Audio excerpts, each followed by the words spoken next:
Oh, what actually happened to the UK rappers that fell off? I'm pretty sure there's a couple. Who you think?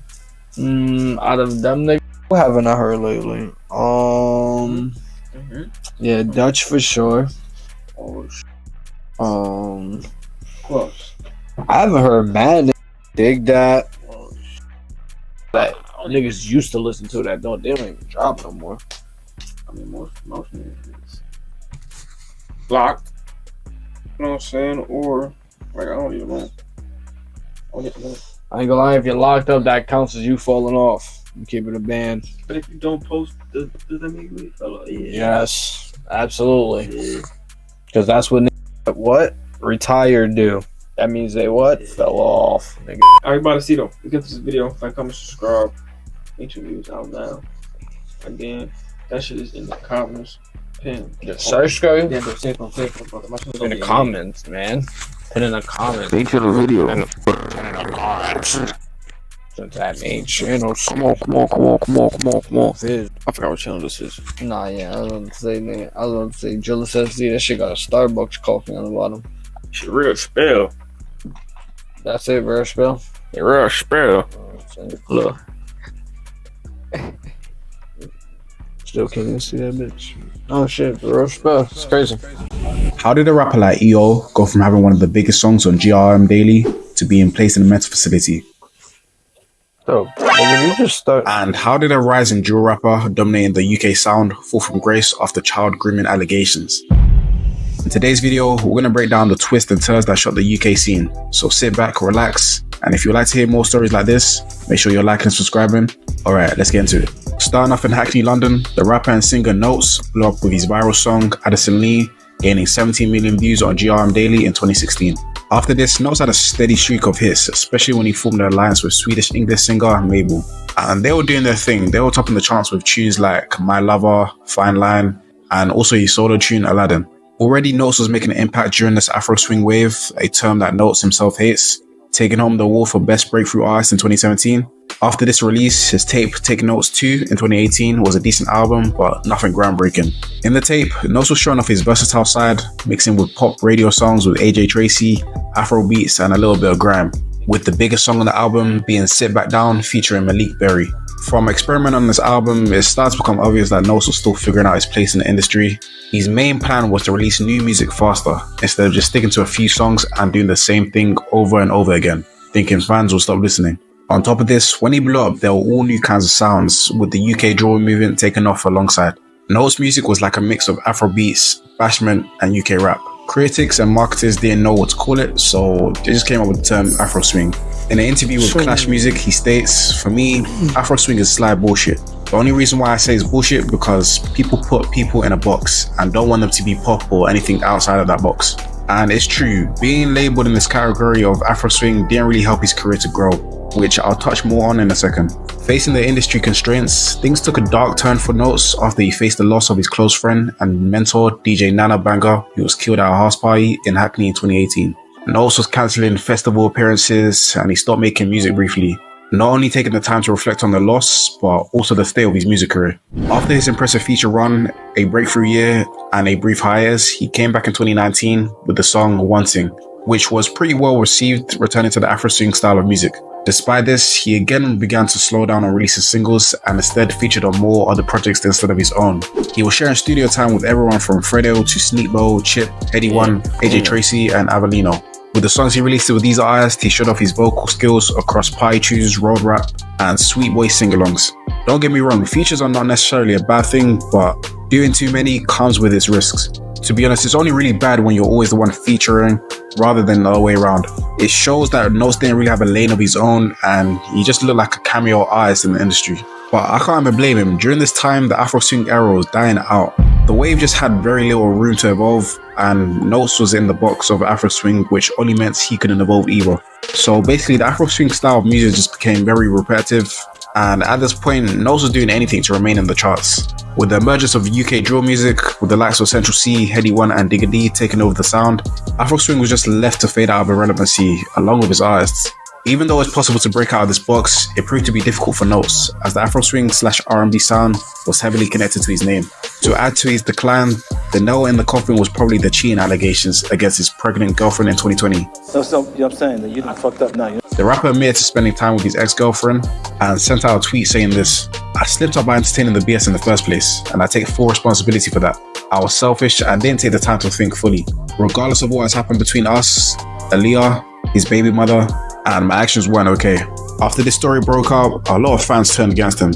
Then again, rappers have done worse things, like Notes didn't even commit a crime, so why was he blackballed so heavily? Well, it just comes down to his fan base. Notes was carrying the R&B style of music that mainly females were drawn to. And being the staple of UK love tracks, his listeners were left disgusted with the allegations, which went against every sentimental lyric he preached. And it's kind of fucked up that social media pages like the Shade Barrow are quick to turn on him this quick, along with his fans. But bearing in mind, we were in the height of cancel culture, and fans didn't allow for mistakes like this to just go over their heads. You're done. You're done. I'm what? You're done. Unfortunately, with situations like this, it didn't allow Notes to tell his side of the story, no matter what he said or what really happened.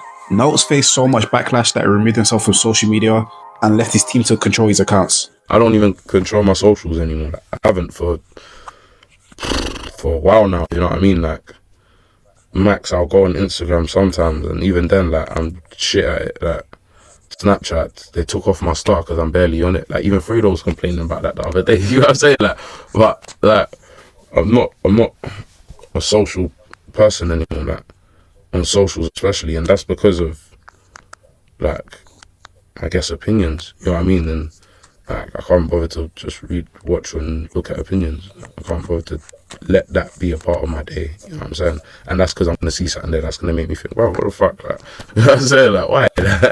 In 2021, he attempted to return to the scene with his Freeze album, but this was a flop. The album lacked substance, and few of the singles was just made for radio play with very, very corny lines. A review from Radio Music describes the album as just really.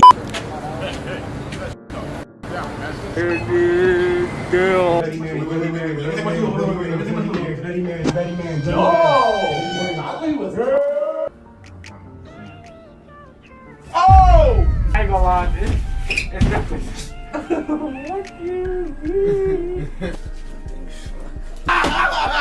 There we go. I fixed it. Bland, and by far the worst music in his short career. Damn. Then again, the flop of the album could have been due to management troubles, which he spoke out against. What wasn't working for you? For one, like, my A&R left while the album was meant to be coming out. And two, the management thing of, like, changing management, mixture of communications, free, whatever I was going through in media as well. Yeah, so it seems like things are looking pretty rough for Notes. And on top of this, if things couldn't get any worse, a year later, Notes was accused of snitching on Callum Dennis, who was a well-known British videographer, for allegedly stabbing him. In fact, drill rapper Lowski was one of the first ones to bring it to social media, letting him know that he was let down by his actions. Callum Dennis allegedly ran up into Notes' home, where he was stabbed by him and affiliates. It appeared Notes was not taking the allegation serious and responded by saying the only thing he does is in the booth. Whether the whole incident is true, it's definitely a wild story, which only further damaged Notes' reputation. But a rapper who had a chart-topping reputation turned rehabilitation is EO. EO, or EO's crossovers come up, was an interesting one.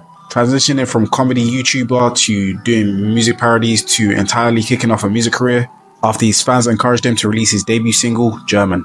Got my wrist blinging in a German. Got my gold chain swinging in a German. Real G's were bringing in a German. Got some bad beats singing in a German.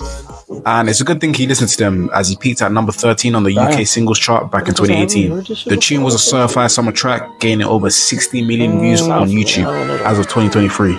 He had a few other tracks and freestyles after this, million views on the UK singles chart back in 2018. The tune was a certified summer track, gaining over 60 million views on YouTube as of 2023.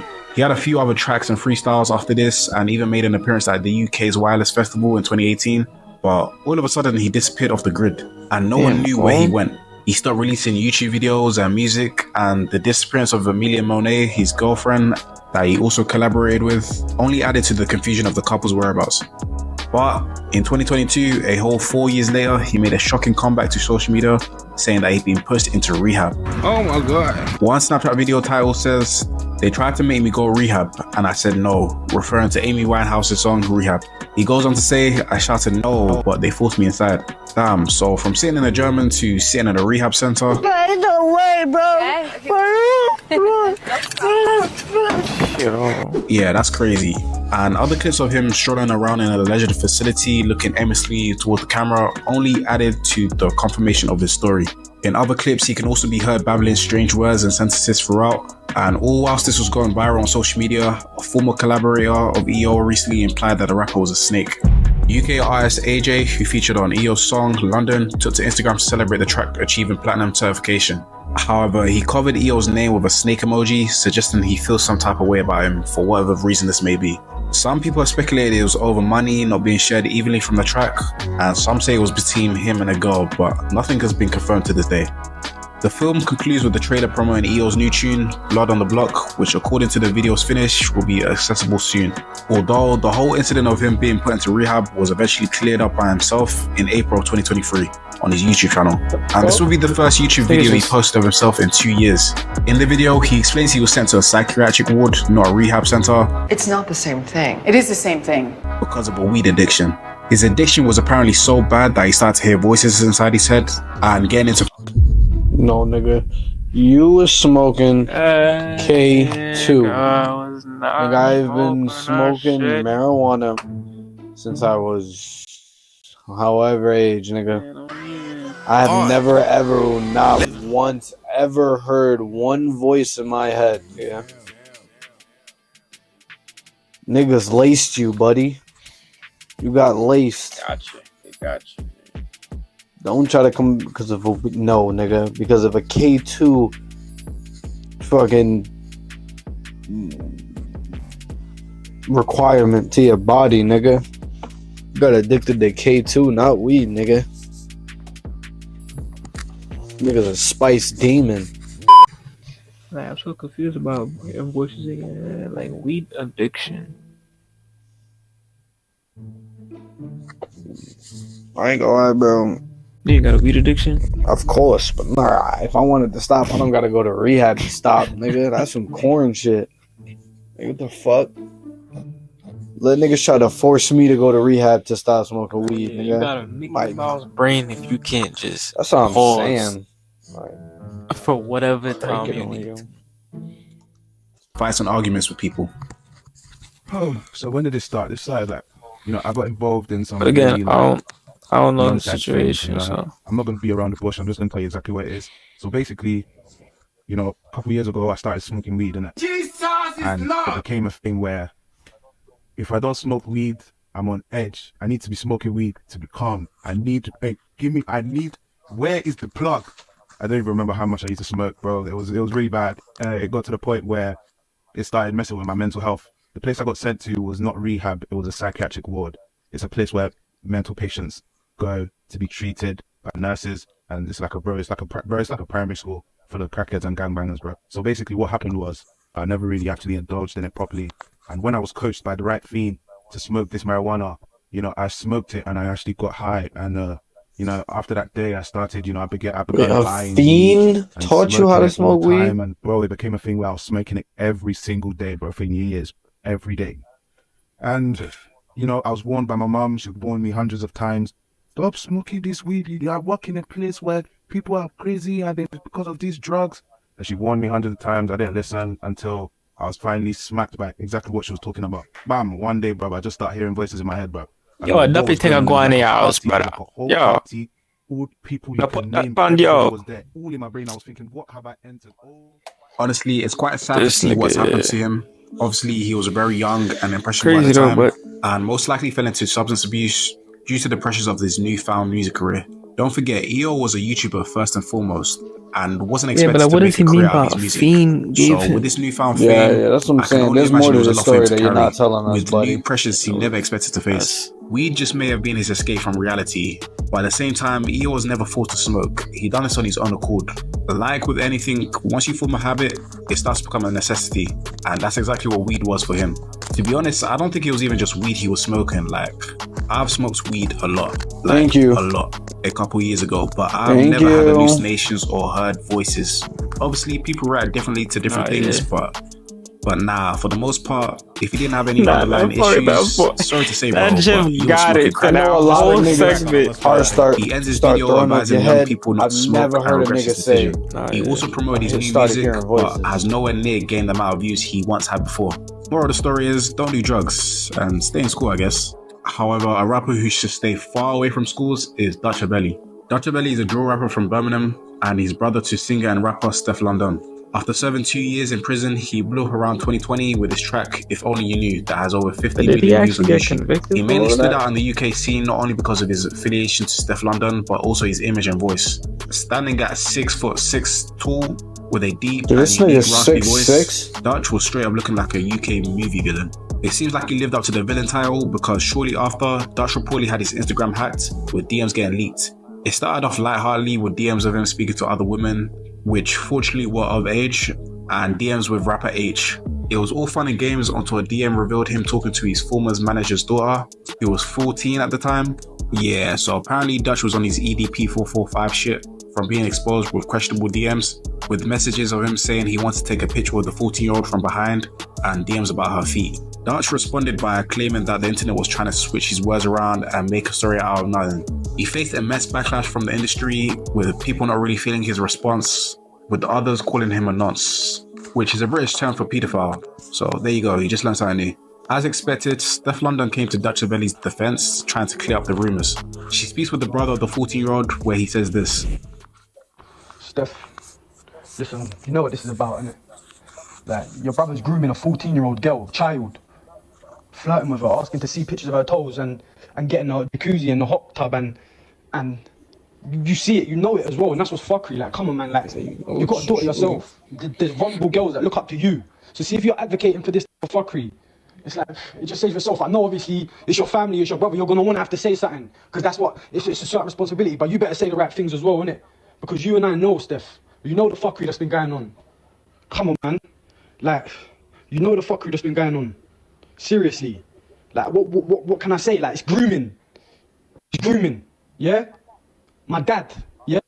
After this, a statement came out from the mother of the victim taking Dutch's side, which was surprising and led many to believe that he had paid off the family not to press charges. Whether this was true or not, this definitely had a long-lasting impact on his career, with his numbers taking a significant drop and is still mentioned as a nonce today. Overall, navigating the complicated state of the music industry, especially for artists, involves more than just talent. It requires overcoming personal struggles and industry challenges. Unfortunately, some rappers, not only the UK ones, experience declines in their careers due to a multitude of factors, including personal struggles and allegations. It's crucial for artists to prioritize their mental health, seek support when needed, and address allegations transparently. Building a sustainable career involves not only artistic skills, but also maintaining a positive public image. Learning from the experiences of others, acknowledging mistakes, and taking steps towards personal growth can be instrumental in overcoming obstacles and keeping a lasting and impactful rap career. Anyways, that's all from me. If you stay to the end, you're a real one. Make sure you're liking and subscribing for more videos like this. And until next time, I'll catch you in the next video. That was being a sidekick rapper. That was what actually happened to UK rappers that fell off. That was that vid. Shout out Real Spill. I don't know if this is usually his content, because I see other shit, so I just do rapper shit in general. Those first two artists, did not know about them. Hey, hold on, who was the last nigga? Dutchavelli. Yeah. First two artists did not know about them. But now I think I remember that German song. I ain't gonna lie. I think one day I might have put something to that. But yeah, man, if you got any more interesting videos just like this right here, please comment down below. We need this to fucking react, nigga. Help us out. DM us. Post on Reddit. Shit. Again, appreciate all the edits being made. Stay safe. We got it.